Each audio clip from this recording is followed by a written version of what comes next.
Hola a todos, bienvenidos a este nuevo capítulo de Reaprendiendo de Lípidos, gracias a la colaboración no condicionada de Novartis. Y hoy vamos ya por fin a desgranar el documento de consenso del informe lipídico en laboratorios españoles. Y para ello me acompañan dos de los principales promotores de este documento, el doctor Guijarro y la doctora Arrobas. El doctor Carlos Guijarro es médico internista del Hospital Universitario Fundación de Alcorcón y presidente electo de la Sociedad Española de Aterosclerosis. Bienvenido, Carlos. Gracias, Raquel. Y la doctora Teresa Arrobas, también conocidos de todos vosotros, es bioquímica clínica y además presidenta de la Comisión de Lípidos y Enfermedad Cardiovascular de la Sociedad Española de Medicina de Laboratorio. Bienvenida, Teresa. Gracias.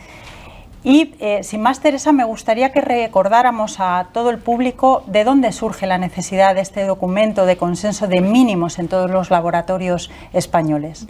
Pues la verdad que este documento surge de vosotros, surge de los clínicos, de la necesidad que me transmitían de que de todos los laboratorios deberíamos trabajar de una manera homogénea y que tuviéramos un perfil lipídico similar en todos los laboratorios clínicos. Entonces decidimos contactar con diferentes sociedades científicas, con diferentes representantes, de tal manera que le preguntamos qué esperáis de este documento y qué necesitaríais que el laboratorio os aportara.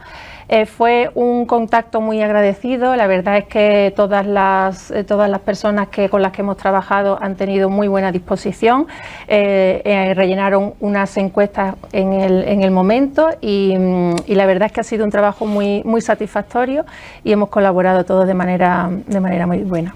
Casi un año de trabajo, la verdad que la acogida y la expectación del documento no pueden ser más altas.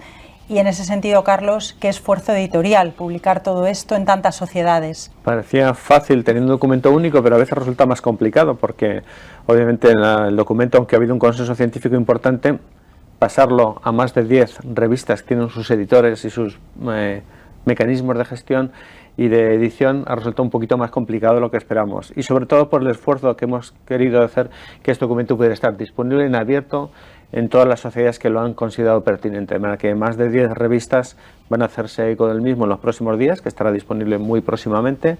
Probablemente cuando estén viendo ya esta emisión podrán acceder ya al vínculo que tenemos incluido, y hay que agradecer especialmente a Elsevier, que ha hecho una labor muy importante para compaginar y poner de común acuerdo a todos y establecer los copyrights y todos los mecanismos editoriales para que esté disponible para todo el mundo dentro de nada. Desde luego hay pocos precedentes como este, así es que vamos ya a meternos de lleno en el documento. Y Teresa, tenemos el resumen, el graphical abstract del documento que me gustaría que nos pudieras explicar. Perfecto.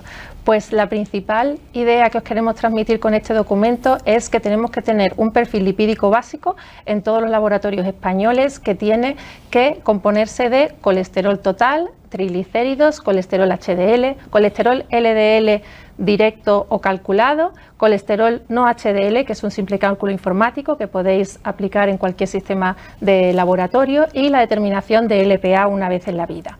Con respecto al ayuno o no ayuno para la realización de este perfil lipídico, pues las guías europeas nos recomiendan que no es necesario un estricto ayuno para realizar este perfil lipídico, pero si queremos confirmar una hipertrigliceridemia más severa, bien que se pueda deber a un tratamiento farmacológico o a una causa secundaria, este segundo análisis de confirmación sí debería realizarse con un estricto ayuno de 12 horas. Con respecto a los pacientes que pueden presentar una hipertrigliceridemia de leve o moderada, pues en este tipo de pacientes también deberíamos tener en cuenta la determinación del colesterol no HDL, la determinación de ApoB y sobre todo para valorar este riesgo cardiovascular residual, pues la determinación de partículas remanentes y también lipoproteína al menos una vez en la vida. Importante también las alertas del laboratorio. Tenemos que ser capaces de transmitiros estos valores críticos para caracterizar en este determinado tipo de pacientes cuáles son las dislipemias severas y sobre todo en saber transmitiros cuáles son los valores en el cual tenéis que hacer alguna valoración o alteración de tratamiento farmacológico. Muchas gracias, Teresa. Esto que parece sencillo no es nada sencillo ni uniforme en los laboratorios españoles. Así o sea es. que por primera vez tenemos algo de lo que debe ser básico y algo de lo que debe ser un patrón de riesgo residual, y lo del ayuno que tú comentabas es tremendamente importante. Y si ya nos centramos en los puntos fuertes del documento, Carlos, probablemente el primero es no analizar solo los valores de lípidos, sino los valores según el riesgo del paciente. Yo creo que esto es un elemento crítico a la hora de establecer una buena comunicación con nuestros pacientes. Con frecuencia le ofrecemos tratamiento a un paciente en el que resulta que su nivel de colesterol es normal, porque en la informe del laboratorio le dice, tiene usted un colesterol normal, y sin embargo es un paciente el que tenemos mucha capacidad de mejorar su pronóstico poniendo su colesterol mejor que lo normal, pero adecuado para su nivel de riesgo. De manera que hemos hecho énfasis en que en los documentos de laboratorio precisamente se incluyen los valores de perfil lipídico deseable para estos pacientes, de manera que entiendan ellos muy bien por qué le estamos poniendo el tratamiento y algunos compañeros nuestros de primaria también sean cómplices a la hora de transmitir que ese paciente necesita más tratamiento y que no es tener un colesterol como el resto de la población, lo que ellos requieren, sino un colesterol especialmente controlado. Totalmente. Esto nos sirve para los pacientes y también para los clínicos, porque no todos los clínicos están tan familiarizados como nosotros probablemente con el riesgo cardiovascular. Entonces, algo que te esté constantemente reforzando los niveles que tiene que tener el paciente según el riesgo nos parecía prioritario. Y sin asteriscos, ¿no, Carlos? Bueno, no ponemos el asterisco en separación con relación con la población normal, sino sencillamente adecuado a lo que cada paciente necesita. No tenemos un valor de referencia, sino el que cada paciente requiere. Eso es. Segundo punto muy importante, Teresa, hablar no del LDL, sino como bien nos dicen las guías, como bien nos dicen los nuevos score de riesgos, del colesterol no HDL, ¿no? Sí, así es. Tenemos que tener en cuenta que no solo tenemos que hacer que nuestros pacientes lleguen a objetivos de colesterol LDL, sino también de no HDL e incluso de ApoB, como comentaremos posteriormente.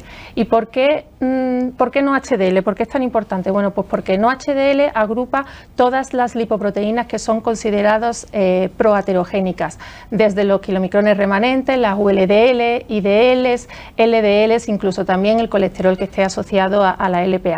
Es importante también porque, como sabéis, las nuevas guías clínicas para la determinación del score y el score OP ya no utilizan colesterol total, sino que utilizan colesterol no HDL. Por lo tanto, es un parámetro que debe ser esencial para incorporar a este perfil lipídico básico y para que sepan verdaderamente lo que significa y para que se pueda estratificar bien el riesgo de los pacientes.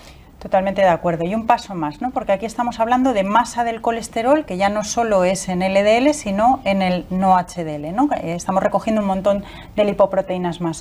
Pero hemos dado el paso también de recomendar medir la ApoB para riesgo residual.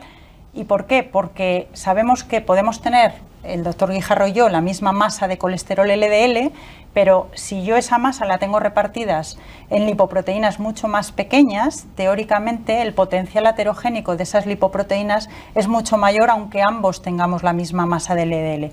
Por eso es tan importante también medir el ApoB, que nos mide número de partículas, no solo masa de colesterol. Siguiente punto fuerte del consenso. ¿Cuándo medir la lipoproteína, Carlos? En efecto, la lipoproteína está emergiendo como un factor de riesgo lipídico que teníamos en poca consideración y, sin embargo, esta alteración está presente en hasta la cuarta parte de la población. Es cierto que los niveles del rango más bajo no suponen un riesgo brutalmente elevado, pero cuando vamos aumentando en estos niveles son un condicionante de riesgo que a veces pasa desapercibido, especialmente en sujetos jóvenes.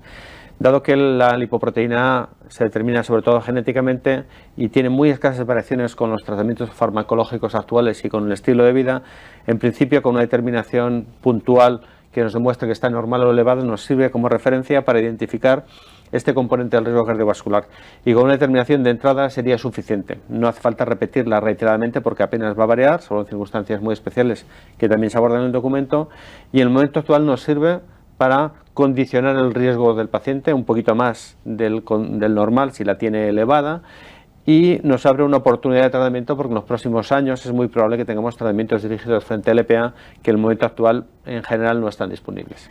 Sí, eso es en población. Comentábamos tú y yo que, por ejemplo, habíamos analizado los datos de la unidad de rehabilitación cardíaca y que, si bien en población general está descrito un 25%, en los pacientes que han pasado por rehabilitación cardíaca el 40% tienen la lipoproteína elevada. O sea que yo creo que es algo que desde luego ya debe formar parte del riesgo cardiovascular y, como bien dices, al menos una vez en la vida. Teresa, ya anticipabas las alarmas del laboratorio. ¿Qué alarmas vamos a informar a los clínicos? ¿Con qué valores? Cuéntanos. Pues estas alertas se pueden incluir en los sistemas informáticos del laboratorio, pero tenemos que tener en cuenta que estas alertas hay que revisarlas. No se pueden poner de manera automatizada, sino que es el propio analista de laboratorio el que luego tiene que confirmar dichas alertas. Importante que cuando tengamos valores de colesterol total por encima de los 310 miligramos decilitro, alertemos de que ese paciente ya tiene un riesgo cardiovascular alto si hemos descartado previamente en la analítica que haya alguna causa secundaria que pueda suponer un incremento de colesterol, como por ejemplo un síndrome nefrótico. Con respecto a los triglicéridos, por el riesgo de pancreatitis que pueden conferir, deberíamos implementar una alerta cuando los triglicéridos estén por encima de los 880 miligramos de decilitro como hipertrigliceridemia severa con riesgo de pancreatitis.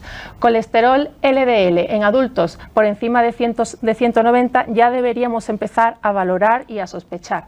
En el caso de los niños, este punto de corte puede bajar hasta 160 si existe ya agregación familiar o hasta 130 miligramos de decilitro si existe confirmación genética en el caso de los padres.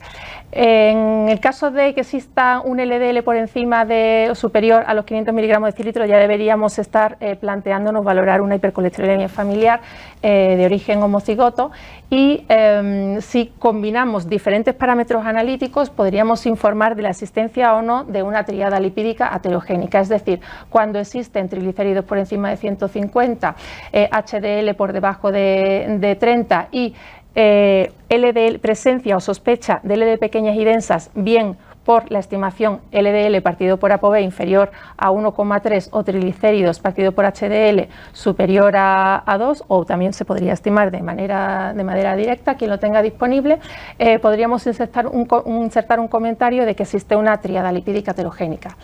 Con respecto a la lipoproteína, bueno, pues cuando existen valores por encima de 120 miligramos de decilitro ya se considera que existe un riesgo de estenosis de la válvula aórtica, y también tenemos que tener en cuenta que las alertas pueden ser por niveles más bajos de las apolipoproteínas que acompañan tanto el HDL como el LDL. Si tenemos un valor de apolipoproteína 1 inferior a los 10 miligramos de decilitro, existiría un riesgo de una hipoalfa lipoproteinemia, y si por el contrario tenemos una baja concentración de ApoB, pues podríamos tener un riesgo de una hipobeta o incluso una abeta lipoproteinemia.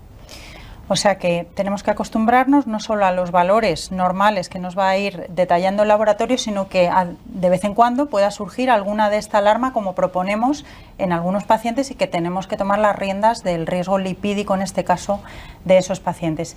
Y Carlos, también muy novedoso en el documento, por primera vez, y a propósito también de la etapa sanitaria que hemos vivido, se propone que información debería detallarse cuando nos hagan una consulta telemática, porque ya sabéis que, por ejemplo, en Estados Unidos las principales consultas durante la pandemia telemáticas fueron las de los lípidos, o sea que los lípidos se adaptan muy bien a la consulta telemática. ¿Qué datos necesitarías tú, como internista experto, que te comentara un médico de atención primaria para poder ayudarle a resolver el mejor tratamiento de un paciente? Yo creo que esto es un cambio cultural. Históricamente los pacientes nos mandaban con un volante, con una información muy escueta, incluso todavía muchas peticiones de valoración de un paciente es sencillamente un acto administrativo de derivar la responsabilidad a otro. Esto es un ejemplo de responsabilidad compartida. El médico de familia, que es habitualmente el médico que atiende al paciente y que nos hace la consulta electrónica, tiene muchos datos. Si nos incorpora la mayor parte de los datos de historia clínica y algún otro parámetro lipídico del que ya consta en el paciente en la consulta, nuestra consulta podrá ser mucho más resolutiva. Podemos, en principio, diagnosticar o sospechar una disbeta lipoproteinemia, una hipercolesterolemia familiar, o sencillamente que el paciente está perfectamente controlado y no necesitamos que el paciente sea el mensajero de su propia información, sino que sencillamente traslademos a nuestros colegas de primaria o en el paciente, según en cada centro cómo lo tengan organizado, el que reciba una información elaborada, compartiendo esta información desde los médicos de primaria y los médicos del hospital, que tenemos un poquito más de trabajo en el ámbito de estimación de riesgos vasculares en situaciones un poco más complejas.